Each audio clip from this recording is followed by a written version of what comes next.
Auto high school కాడికి వస్తావా? 100 రూపాయలు అవుతుంది. సరే కూర్చోరి. కవిత దా ఎక్కు.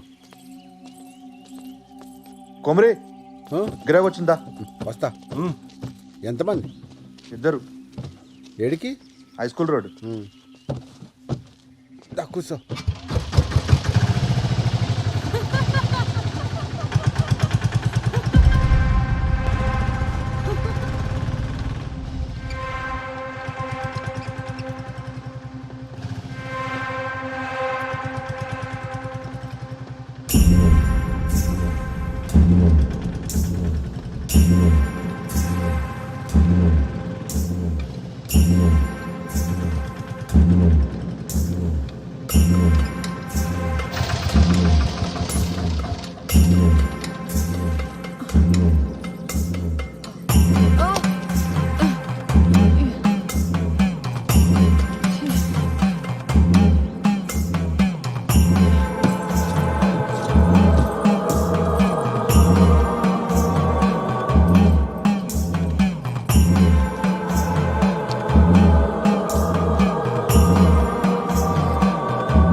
చూడండి అనుకోలేదు. ఏం కాకుండా మనసులో ఇంకోళ్ళు పెట్టుకున్నాను. ఇప్పటికే చనిపోయి ఊకొచ్చల్లమ్మ, ఆడు గిసంటాడని ఎవరికి మాత్రం తెలుసు. అయినా ఆడొక పానం తీసేంత కషాయ అవుతాడని నేను కూడా అనుకోలే. అన్న తీసింది ఒక్క పానం కాదు, ఈ ఊళ్ళో సానా సావులతో అన్నకి సంబంధం ఉంది.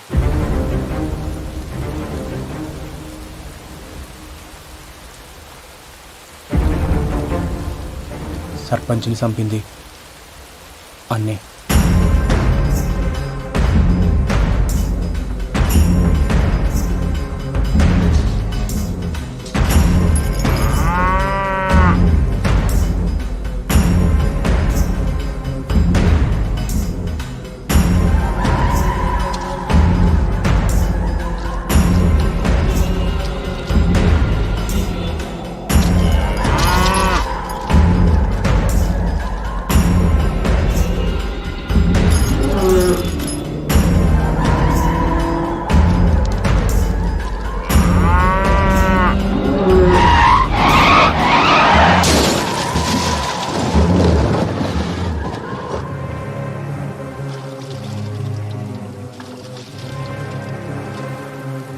ఆ నీళ్ల పోరాన్ని చంపింది కూడా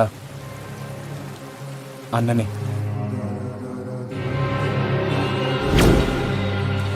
ఇదంతా నాకు కేసేసే ముందు తెలియదు. తర్వాత మల్లన్న కానీ ఫోన్ దొరికింది, అప్పుడు తెలిసింది అసలు నిజం. ఇప్పుడు ఈ కథంతా నేను పోయి కోర్టులో చెప్పిననుకో, ఇప్పటిదాకా ఈ దేశంలో జరిగిన అనుమానప్సవాలు అన్నీ నిజాలవుతాయి. అందుకే చెప్పలే, అన్న చెడ్డోడో నేను చెప్తలేను.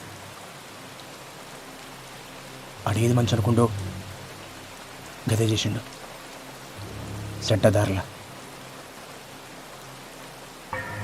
కానీ ఇక కవిత విషయంలోనే వాడు సానాపతి తప్పు చేసిండు. ఏమొస్తుంది ఈయనకి ఇదంతా చేస్తే? మట్టిలో కలుపుదాం అనుకున్నాడు, మట్టిలో కలిసిపోయిండు. అంతా నా కర్మ. నువ్వు ఇట్లా డీలో పెడితే పిల్లగాడిని ఎవరు సంజాయిస్తాడు? ఆడికి ఏం చెప్తా? ధైర్యం తెచ్చుకో. పానం పోస్టోడైతే ఏడుస్తుండే, పానం తీసుకోవడం కోసం ఏడుచులేందుకు? అట్లాంటి సాగు వస్తే బాధపడేది ఎందుకు? తప్పు చేసిండు, శిక్ష పడ్డా. తప్పు చేసిండు కానీ శిక్ష ఇంకా పడలే.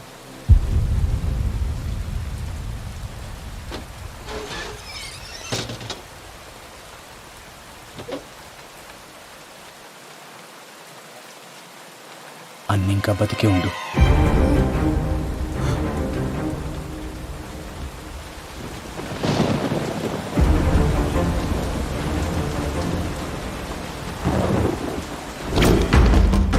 ఆ రోజు జరిగిన పెనుగులాటల కవిత స్థితిలో పడింది అన్న కాదు, మల్లన్న.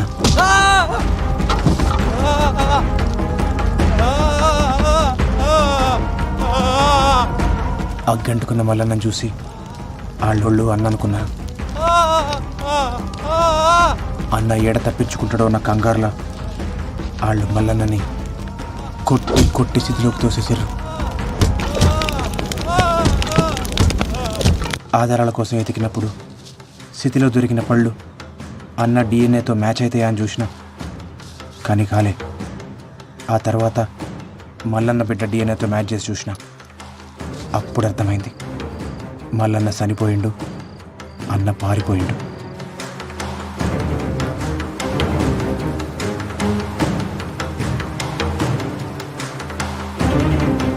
బావ బతికే ఉండా?